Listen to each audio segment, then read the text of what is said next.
Yung lesson po natin ngayon ay regarding sa relationship sa ibang mga churches. Simula March, ang pinag-aralan natin ay doctrine ng church.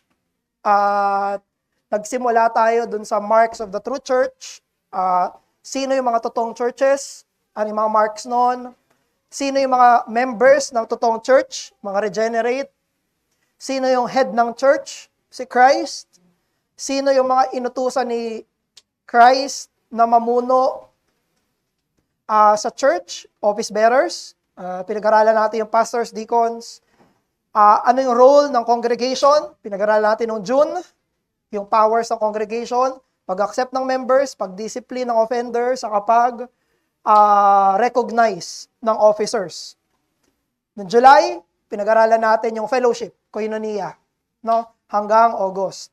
So ngayon, last Lord's Day, worship. Ngayon naman ay relationship to the other churches. Next Lord's Day, yung last na lesson na natin, ay reforming the church. Paano dapat i-reform yung mga local churches, katulad natin. Pero ngayon, tunghayan muna natin yung ano yung ugnayan natin, hindi lang sa sarili natin, internal fellowship, kung hindi pa paano naman yung ugnayan natin sa ibang churches. Kumbaga, fellowship na ito na interchurch, no? Sa ibang mga churches. So, 1689 Confession, chapter 26, paragraph 14 ng ating confession. Sabi dito, each church and all the members of it are bound to pray continually for the good and prosperity of all the churches of Christ. So, bawat iglesia ay merong responsibilidad na ipanalangin ang prosperidad, spiritual prosperity, spiritual good ng lahat ng mga totoong churches. In all places and upon all occasions, to further everyone within the bounds of their places and callings. In the exercise of their gifts and graces, so, ito na yung very important, so, as they may, asan na yung so dyan? So, the churches, thank you. So, the churches, when planted by the providence of God, so as to they may enjoy opportunity and advantage of it, all to hold communion among themselves. Yung mga churches ay dapat magkaroon din ng communion, ng fellowship, for their peace, increase of love, and mutual edification. Kung paano yung mga members ay kailangan merong fellowship, yung mga churches din ay kailangan merong mga fellowship. Given na magkakalapit sila, given na sila yung nasa isang providential place kung saan sila itinanim mismo ng Panginoon. Now, dito tayo papasok sa usapin ng relationship to other churches. Paano tayo makikitungo sa ibang mga iglesia. Now, unang-una nating titignan ay anong sinasabi ng Bible. So, anong sabi ng Scripture? May mga makikita ba tayo sa Bible kung paano nakitungo yung isang church sa isang church? Paano yung relationship nila? Paano yung ugnayan nila? Sige bro, next. So, ito yung mga actual New Testament cases ng interchurch relations. Una, Acts chapter 15. Sa Acts chapter 15, nakita natin ang unang-unang council. Yung Jerusalem Council. At least, ang bumubuo nito ay dalawang church. Jerusalem Church, saka Church of Antioch. Pero arguably, meron pang ibang mga churches na kasama dito. So, wag nating isipin na dun sa Acts 15, ito lang ay mga apostles na nag-decide. No. Doon sa usapin ng justification by faith, may mga kasamang mga elders doon. They conferred on the issue of the doctrine ng justification by faith and crisis in relation to other churches. Sa chapter 15, verse 23 at chapter 16, verse 2 to 4, sinabi doon na yung decision ay ginawa ng mga churches of Antioch, Syria, and Sicilia. At yung decisions na yun ay joint effort sa chapter 15, verse 22, ng apostles, the elders, and the brethren.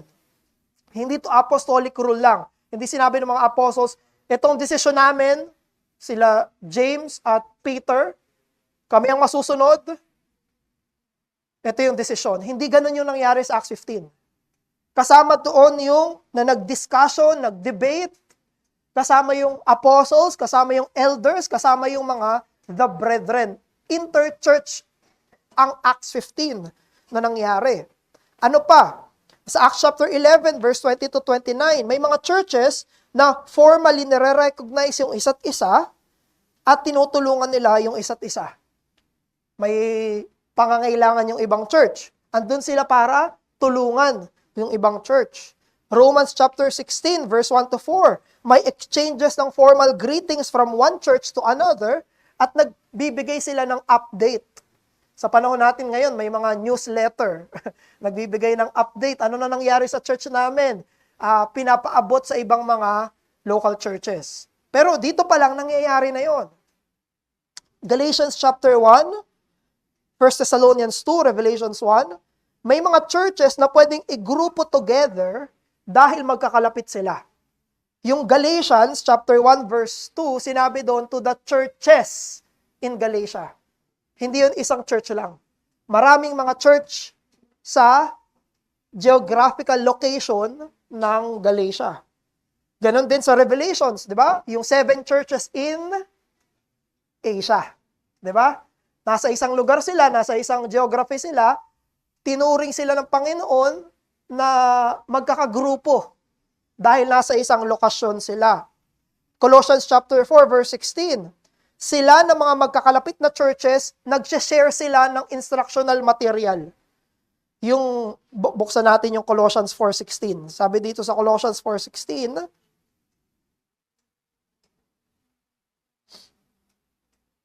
yan, Colossians 4:16. Sabi dito, and when this letter ni Paul sa Colossians, and when this letter has been read among you, have it also read in the church of Laodiceans, and see that you also read the letter from Laodicea. May exchange ng epistles. Sabi ni Apostle Paul, yung Colossian letter, i-share nyo sa Laodicean church para mabasa nila. Sabi ni Paul, yung letter sa Laodicean church, basahin nyo rin. Nag-exchange sila ng mga apostolic material. Of course, wala na yung Laodicean epistle, so wala sa atin yon. Pero during their time, magkalapit yung Colossians sa Laodiceans, nag-share sila ng instructional material mula sa mga apostles. So ito yung nangyayari sa relationships, no? So, sabi nga ni Renihan, James Renihan, if you're looking for a proof text as a warrant for associations, a formal association of fellowship, I admit that you will not find one. But if we collate and apply the principles of Scripture and our confession, as we do many other legitimate things, we see that there is more sufficient warrant in the life of the New Testament churches to authorize our actions. Na itong mga examples na to, it warrants na magkaroon ng formal fellowship. Yung mga churches sa kanilang mga relationship sa isa't isa. So, if we will summarize yung mga truths dito, una, yung mga church, kilala nila isa't isa. Pangalawa, yung mga churches, nagtutulungan sila materially at spiritually. May pangangailangan sa church na yun, nagbibigay sila ng financial help. Alala niyo yung sa Corinthians, ganun yung ginawa nila. Nagko-consult sila sa isa't isa on difficult matters, Acts 15. Nahihirapan sa doctrine na to yung isang church, nagtipon sila para isettle. They shared teaching and commended workers across congregations. Nagtutulungan sila. Sa panahon natin, pwedeng pulpit supply, no? Or mga materials. And they imitated and they encouraged one another. So, yung association of churches, ito ay practical continuation ng biblical pattern ng interchurch fellowship, counsel, and cooperation. Now, saan ba nagsimula yung formal na association of churches? Kailangan nating bumalik sa kasaysayan. Babalik tayo sa kasaysayan nung 1660s. Anong historical context? Bakit nagkaroon ng formal association of churches ang mga Baptists? Yung mga hindi lang particular Baptist, kahit mga general Baptists, no? So, nagkaroon ng persecution sa panahon ng 1660s to 1689 na tinawag na Clarendon Code. Ito ay nasa ilalim ni King Charles, sa England ito, King Charles II. Gumawa siya ng mga batas, iba't ibang klase ng mga batas, para yung mga hindi susunod sa mga batas na yon, by the way, ito yung mga church laws. Ito yung batas para sa mga churches. Yung mga hindi susunod doon ay i-consider na illegal. Isipin nyo, illegal yung church nyo. Illegal yung ginagawa nyo. Kasi ito na ay sa pamunuan ng Church of England. So, Acts of Uniformity, Conventicle Act of 1664, 5-Mile Act. Meron dito na mga kailangan i-practice ng church nyo yung Common Book of Prayer na ginawa nila. Anglican ay Church of England. Yes, Pastor. Tapos yung 5-Mile Act, hindi ka pwedeng pumunta, hindi ka pwedeng lumapit doon sa church kung saan tinanggal ka, yung mga pastors na hindi nag-conform sa layo ng 5 miles. So, marami yung mga Baptist na hindi sumunod dito dahil naniniwala sila sa RPW. Naniniwala sila sa Regulative Principle of Worship. Hindi pwede magdagdag, hindi pwede i-bind yung conscience ng mga mananampalataya at mga tao ng hindi scripture. Scripture lang ang dapat mag-bind sa conscience, hindi tayo pwede magdikta na lahat ng gagawin ay ganito lang. So, may mga tinatawag tayo ng mga non-conformist. No? Sila ay kinasuhan, sila ay nakulong, sila ay na-exclude sa public life. So, marami yung mga churches na lumiit at na-scatter sila. Hindi sila sumunod dun eh. Lumiit sila, kumunti yung mga members nila, tapos hindi na sila makapag-gather doon sa mga places of worship na pinatayo ng Church of England. Kasi government, funded eh. So, hindi na government funded yung mga churches nila. So, yung mga small churches na yun, they struggled for survival. Now, bago pa to, may association of churches na. Pero dito, napagtibay yung pangangailangan ng fellowship at tulungan ng mga churches dito sa ganitong klase ng persecution. Sa pamamagitan ng association, nakapag-encourage sila sa isa't isa, nag-share sila ng resources sa isa't isa, maintain nila yung unity nila in the face of persecution. Now, at ang purpose kung bakit kailangan ng association ay anong sinabi? For peace, love, and edification. Sa harap ng mga difficulties, kailangan ng peace, love, at edification. 1689, na-lift yung mga laws na ito at inimpose na yung Toleration Act. Ibig sabihin, pwede na kayong exercise ng inyong liberty kung paano nyo gagawin ang inyong worship, ang inyong church life. Nangyari lang yon noong 1689, kaya doon lumabas yung confession natin. Doon pinrint yung confession natin. Dito lumabas yung association ng mga churches na nag-frame ng ating confession. Pero bago pa yon, 1677 pa lang, ay sinulat na yung confession natin. Pero nung niligal na, ginawa ng legal nung England, doon lumabas. Kaya tinawag siyang 1689 Confession of Faith. At yung mga framers nito ay sila yung mga magkakasama. So, tignan natin yung reason kung bakit kailangan natin ng fellowship sa iba't ibang mga churches. Una, para ipakita ang pagkakaisa natin sa doktrina at katuruan. Para ipakita ang pagkakaisa sa doktrina at katuruan. Na yung church natin ay hindi iniisip natin, hindi kami lang ang tama. Isipin niyo, church nyo, kayo lang, no?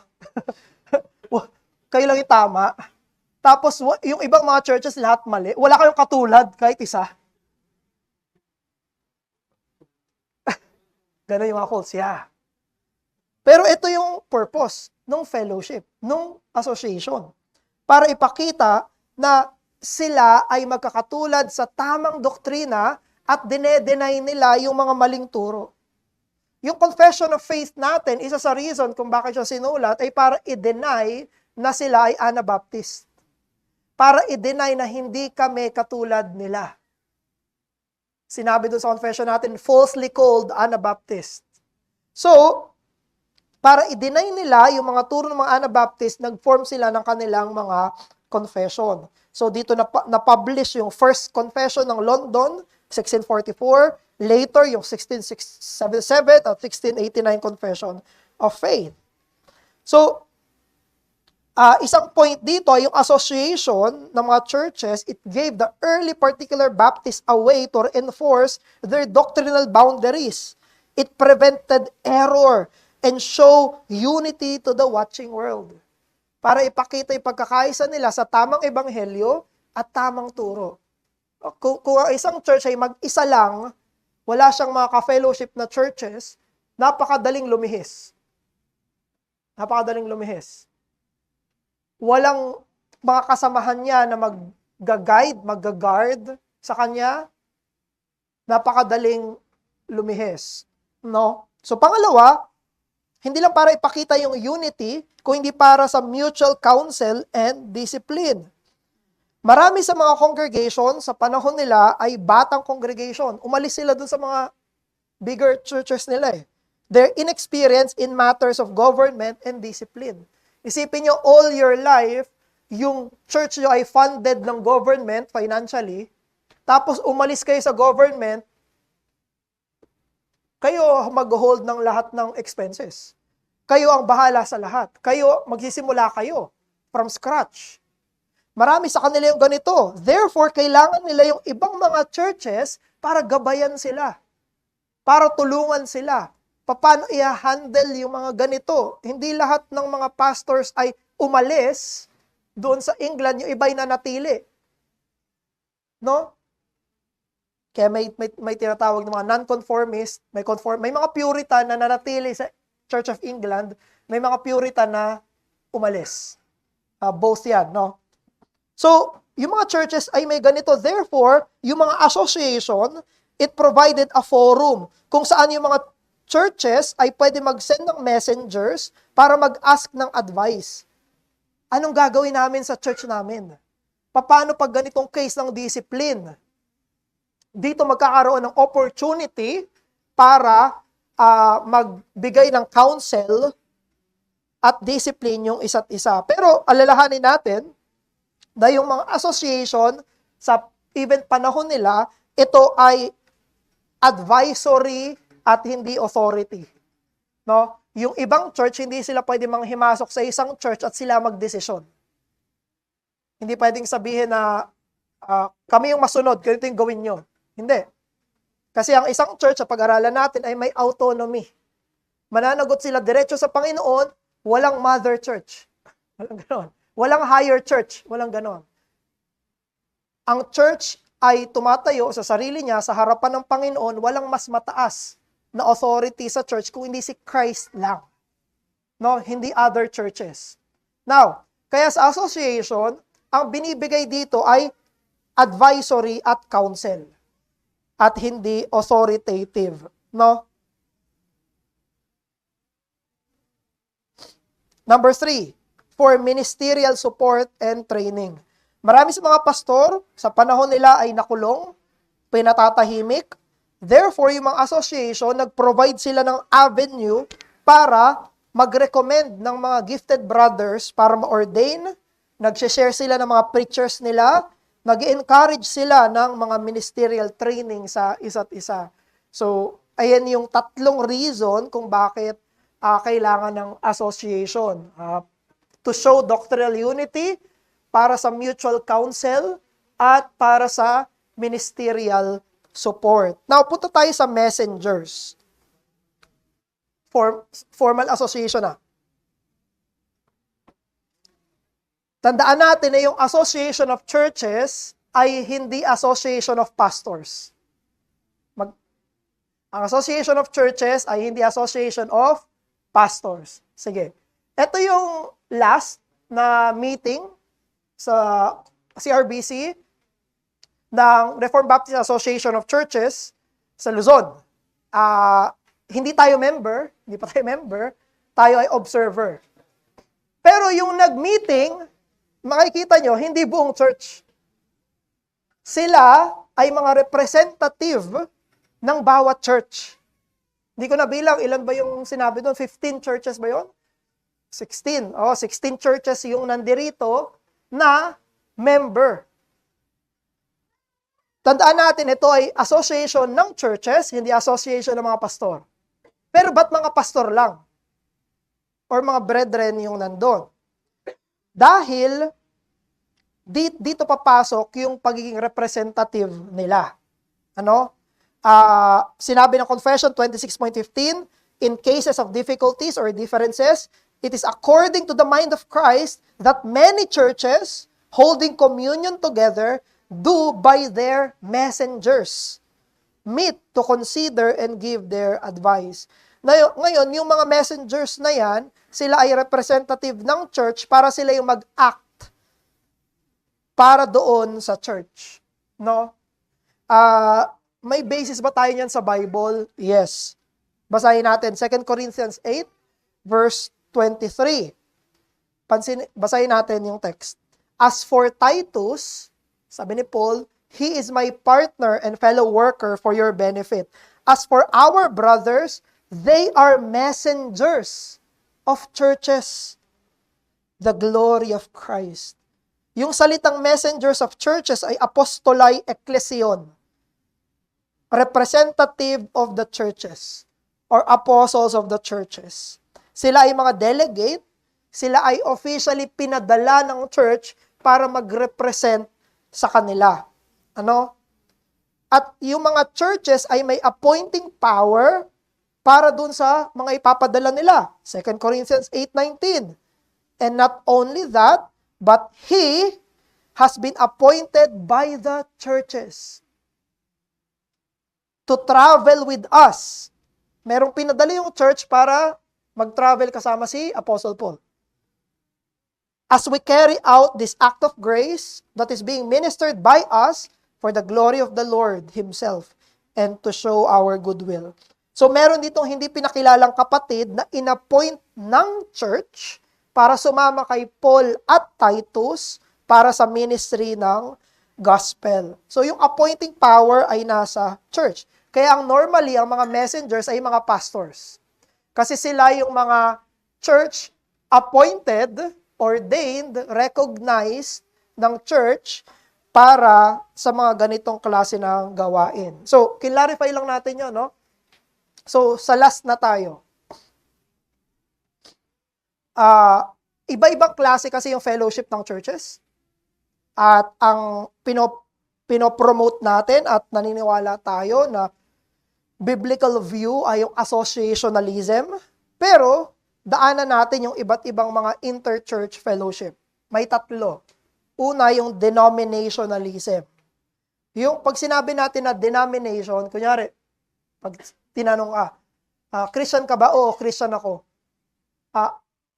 Ano yung church mo? Tapos yung church nyo walang pangalan. Walang identity, no? Hindi sinabing Baptist, hindi sinabing ganito. Tatanungin sa'yo, anong denomination nyo? Ito yon, ito mismo yon, yung sinasabing denominationalism. Dahil ang denominationalism ay isang organization na may authority structure kung saan yung mga member churches ay dapat mag-submit. Lahat ng members ng isang denomination, pag nag-decide yung head, normally may president pa yan, may mga officers pa yan. Tapos kung ano yung mapagdesisyonan nila, ibababa yun. Yun ay denominationalism. Naalala niyo bakit naging practice yung same-sex marriage saka ordain ng mga women pastors sa mga Methodist Church kasi sila yung denomination. No? So, contrary ito sa New Testament principle ng church autonomy. Walang kahit sinong governing body ang nasa taas ng church. Matthew chapter 18 verse 17. Kapag may issue sa church, kunyari sa discipline, anong sinabi? 1-on-1, 2-on-1, tapos whole church. After ng whole church, magde-decide na yung church. Walang sinabing, pag hindi pa rin nag-repent, itaas na natin sa ibang church. Hindi. Ang last judicial court ay ang congregation. No? Outside of that, wala na. Ang mananagot sa harapan ng Panginoon na may keys of the kingdom ay ang local church. So, contrary siya doon. So, yung inter-church relationship, tandaan natin, ay may premise ng equality of the churches. Walang dominant church, walang leader church. Ang bawat church ay pantay-pantay sa usapin dapat ng relasyon nila sa isa't isa. At doon nagkakamali ang denominationalism. May mga church na mas mataas kaysa sa ibang mga churches. Now, another relationship ay yung loose fellowship. Ito yung mga churches na may relationship sa isa't isa pero walang sistema. Hindi siya organized, walang structure. So, yung mga loose fellowship, madalas sila yung nagpa-function associationally, pero wala silang order. At kapag walang order, tandaan natin, ito ay subject to randomness, and it is ebbing of human subjective state. Ibig sabihin, kung kailan lang gusto, sa ako lang kayo imimit, pag ayaw namin, wag. Walang order. Ito, pero, for our evaluation, lahat naman ay nagsisimula sa loose fellowship. Loose fellowship is a good start, but regarding permanence and in the long term, hindi dapat ito ang mag-replace sa associationalism. Kaya yung pangatlo na inter-church relationship ay yung sa association. Ibig sabihin, yung mga churches ay merong totoong bond sa isa't isa, may agreement sa isa't isa, may mutual commitment sa isa't isa when it comes to equality and advisory capacity. Iniingatan nito na hindi magkaroon ng authority structure katulad ng denominationalism.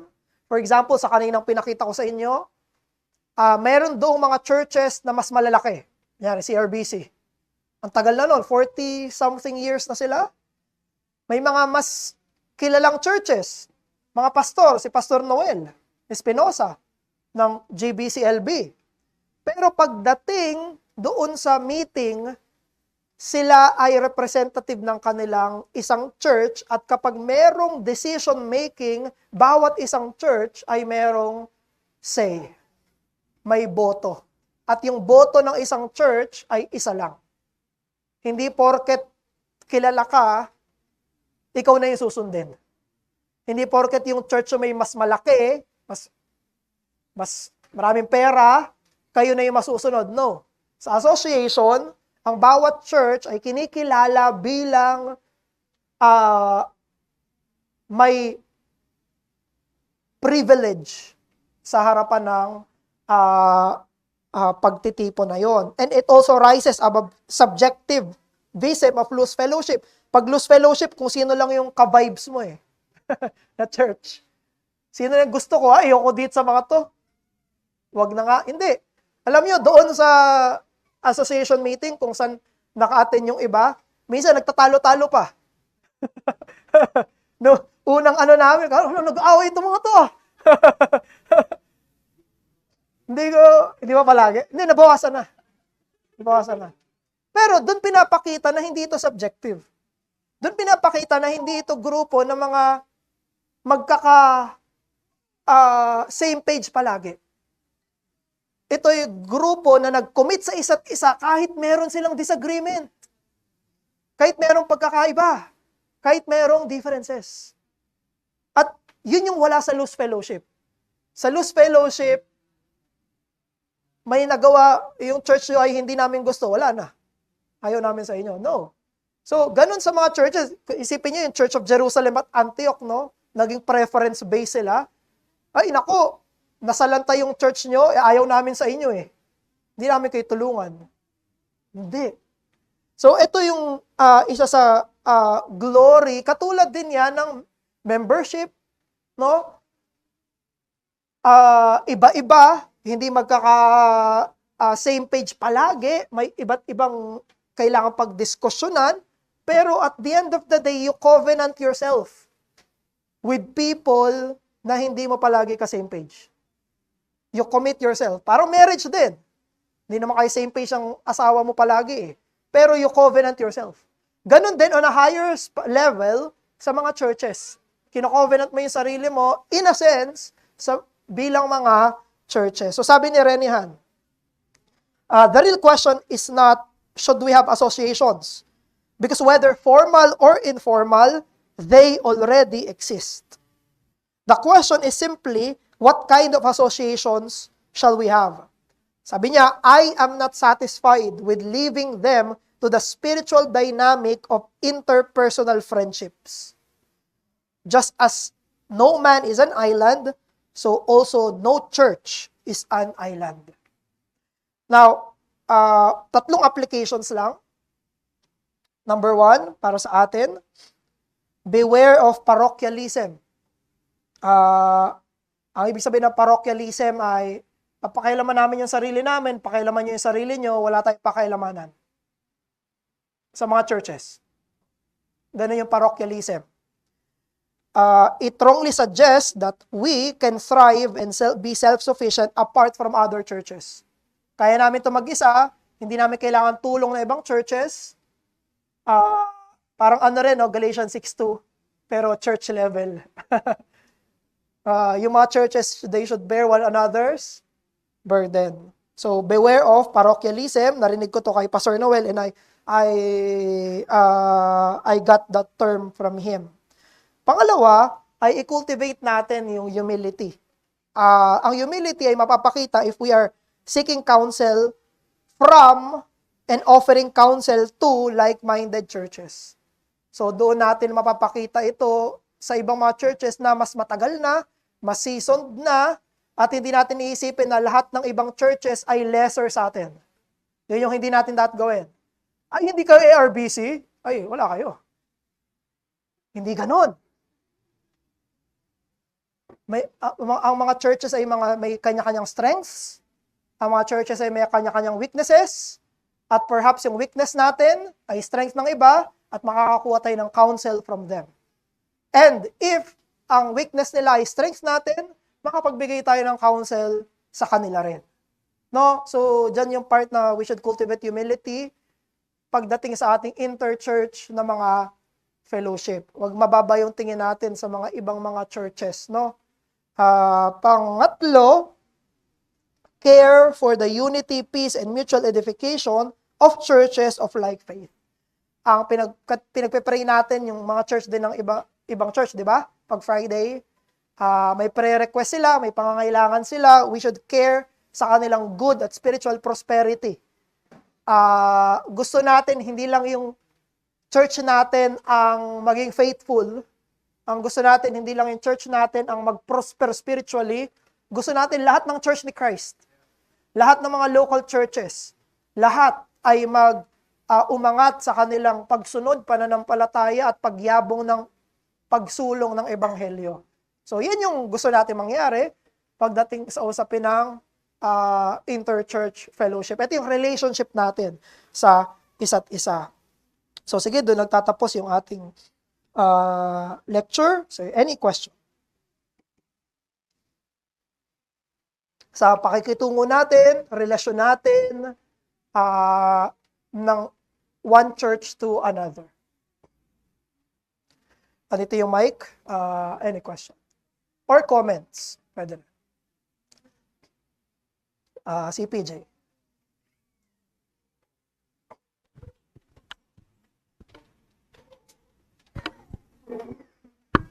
Salamat pa sa lecture. Ang question ko pa ay, meron bang doctrinal boundaries ng isang association or naka-restrict lang tayo doon sa 1618 ng confession or may iba pang confession na pinapayagan? Ayun, thank you dun, bro. Yung doctrinal boundary ng isang association, maging specific ako sa mga Reformed Baptist associations. Ang doctrinal boundary nila ay yung confession. So, beyond the confession, kapag walang sinabi yung confession, may freedom yung mga churches na mag-disagree. Pero kailangan transparent din sila na ang unity natin ay yung confessional statement natin. Kasama yun sa transparency doon. And I believe pwede mag-disagree beyond. Pero hindi pwedeng mag-disagree doon sa confession na yun. Ilang naisip ko. Thank you, Pas. Pwede namang mag-hold later on mga iba pang discussions. Actually, dito sa Rebap Luzon, bago mag-meeting, nagkakaroon ng theological forum. Bago yung meeting, theological forum muna. So, nagre-raise ng concern ng isang lecture, tapos magdi-discussion. Doon nangyayari yung bangayan Kasi may mga differences. May ano pa nga doon, isang beses, pinresent Dorian naghano talaga. Kasi hindi naman siya yung nasa confession. So, it's okay to disagree. Other questions?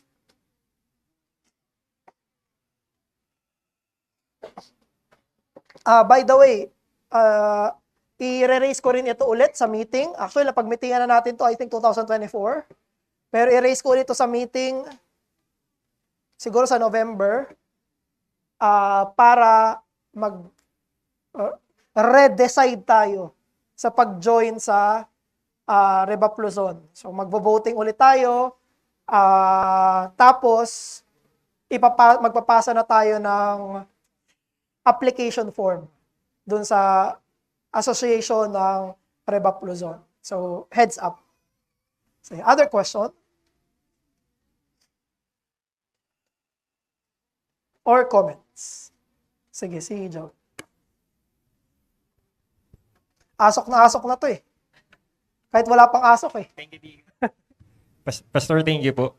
Question lang, yung sa association, meron po bang limit na dapat isang association lang tayo? Ganyan. Kasi, di ba, I believe, kindly correct na lang, Pastor, kung hindi naman siya covenantal level katulad Yes. ng church membership, yung pagiging part natin ng association. So, possible ba? Kasi, sa totoo lang, medyo malayo yung ibang, hindi siya criticism, pero malayo kasing ibang churches. Kanina nabanggit yung katulad sa 7 churches in Revelation Tama. na geographically magkakalapit sila. Yes. So parang possible ba na, for example, in the future, kung magkakaroon ng association ng mga churches dito sa east area of Metro Manila, for example. Kasi marami na tayo talaga dito Parang ganun So, yun lang po. Naisip ko lang po. Ano pong tingin nyo to? Yes. Hanggang ilang association pwede mag-join ng isang local church? Yun yung tanong. Walang nakalagay sa Confession of Faith kung ilan. Totoo yun, hindi siya covenantal level katulad ng local church. Walang sinasabing boundary doon. Pero, of course, by virtue of prudence, sa usapin ng prudence, discernment, magko-commit ka sa kaya mong mag-commit. Pag maraming association yung joinan natin, mas marami rin yung responsibilities na kailangan nating gawin, kailangan nating tugunan. So, kailangan maging prudent yung isang local church sa pag-join niya sa association. Kasi hindi lang yun, join lang ako nang wala lang. Mag-join ako to be of help formally sa ibang mga churches just as they will do to us. So, out of prudence, ang wisest ay yung isang association lang. Now, sa usapin ng proximity, totoo yan. Nasabi ko na kay Pastor Erdy, pero papasalamat tayo sa Panginoon. marami nang nabubuong association of churches. Yung unang association of church dito sa Pilipinas ay yung Rebap Luzon. Luzon siya kasi dati konti pa lang yung Reformed Baptist. Kaya buong Luzon. Pero ngayon may mga nabubuo na yung ARBCC Association, hindi tayo yan ha, Association of Reformed Baptist Churches in Calabarzon. Sakop niyan yung Quezon, Laguna, Batangas. Sila may bubuo na sila. Now ngayon, may mabubuo ulit na isa pang association sa Cavite. May 5 churches, sila Pastor Eman, Reformed Community Life, Caladicon Madrid. 5 Reformed Baptist churches, sila ay magbubuo na association. So, papaalam na ako ha. Nandun ako ng, hindi Sunday, Saturday. Ay, invite nila ako na magturo dun sa kanilang association, kasama ng ibang mga pastors. So, nabuo, Cavite. Maganda kasi Cavite lang. Tapos meron pa ulit na mabubuo sa ibang part naman. Sa Pangasinan, La Union. Sa? Kogyo, oo. Pero, papunta na tayo dyan. So, yun sa tanong mo, kung magkakaroon ng maraming churches dito sa Antipolo, Lord willing, mas maganda yun. Kasi, ang purpose ng association ay to help one another. At mas madaling tumulong, yung sinabi ng confession, if they are planted by providence sa same proximity. So, kung Lord willing, later on, mas maraming mga Reformed Baptist ang nandito sa Antipolo, hindi mali at masama na planuhin, i-envision na magkaroon ng Association of Reformed Baptist Church sa Antipolo. Pero habang wala pa, first choice. Sige, other questions?